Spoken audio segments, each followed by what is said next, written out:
36, Ne damo se. A sada prelazimo na specijalnu muzičku rundu. A zašto je ona specijalna, znate već. U njoj ćemo čuti dobar ritam, da čuje muzičare. A u studiju nam ulazi Cezar Garcia. Un pasito atrás, 1, 2, 3, un pasito para adelante, María. Aprovecha, Silvia. Un pasito para atrás, María, María. 2 días, María, María. 2, 3, un pasito para atrás, María, María. 2, 3, lo que sabía. María, María. 2, 3, un pasito para atrás. 2, 3, María, María.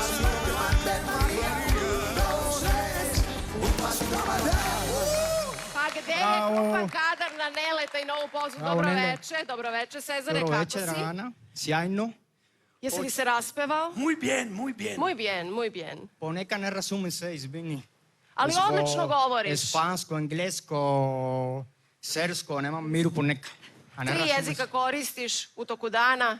Ali hoću da kažem, dragi publika, dragi gosti, lep pozdrav i dragi ljudi da gleda emisije kod kuće, lep pozdrav.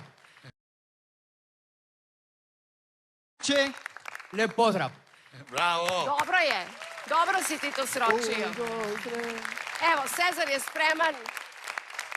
Otpevaće u svom stilu poznatu pesmu. Ko se prvi javi da tačan odgovor osvaja 4 poena. Izvoli, Cezare. Kaže čivon ti je nas, otana, ima sklinse konena, zna. Ja znam da te volim, sunce. Minine, kače mi nije, to moje zna. Narečio.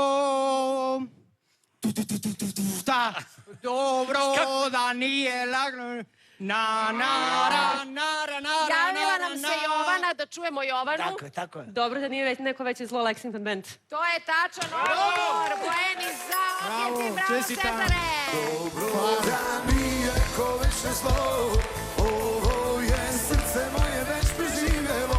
Dobro je da si dobro bilo čija, si dobro